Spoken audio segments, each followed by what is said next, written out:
अस्मा क्या चाहती हूँ मैं अपना हक लेने के लिए कानून के पास जाऊं? हमारी मेहरबानी से फर्श से अर्श का सफर तय किया है ना, अब नीचे आने की तैयारी करो बेटा। मुझसे अब कोई उम्मीद ना लगाइए कि मैं रिश्तों में लिहाज करूंगा, और अब मैं वो करूंगा जो मुझे करना चाहिए।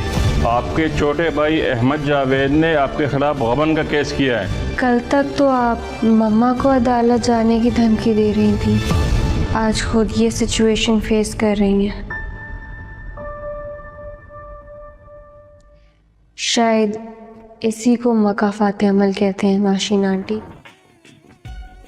आपको आज इंतहा ड्रामे की एपिसोड 55 के टीजर रिव्यू देने जा रहा हूँ। तो चलिए रिव्यू की तरफ। ड्रामा बहुत इंटरेस्टिंग मोड की तरफ जा रहा है।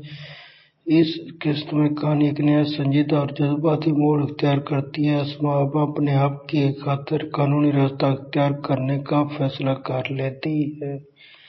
इसका ये कदम इस बात की अलामत है कि वो अब किसी भी नाइंसाफी को मजीद बर्दाश्त करने के लिए तैयार नहीं। दूसरी जानिब खानदान के अंदर इख्तिलाफात खुलकर सामने आते हैं। एक जुमला खास तौर पर नुमायां होता है, हमारी मेहरबानी से फर्श से अर्श का सफर तय किया है ना, आप नीचे आने की तैयारी करो बेटा। ये नवीद फाद से जुमला कहता है। ये जुमला ताकत, तकब्बुर, हकीकत का टकराव दिखाता है।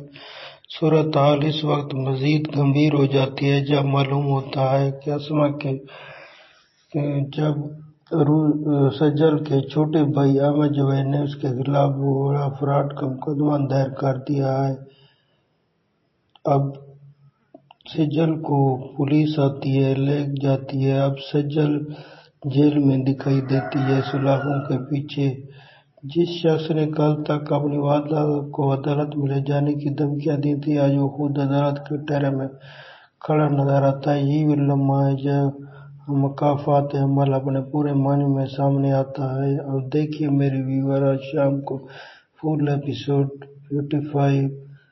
तो प्लीज़ मेरे चैनल को सब्सक्राइब कर दीजिए, लाइक करें, शेयर करें। Thanks my viewer.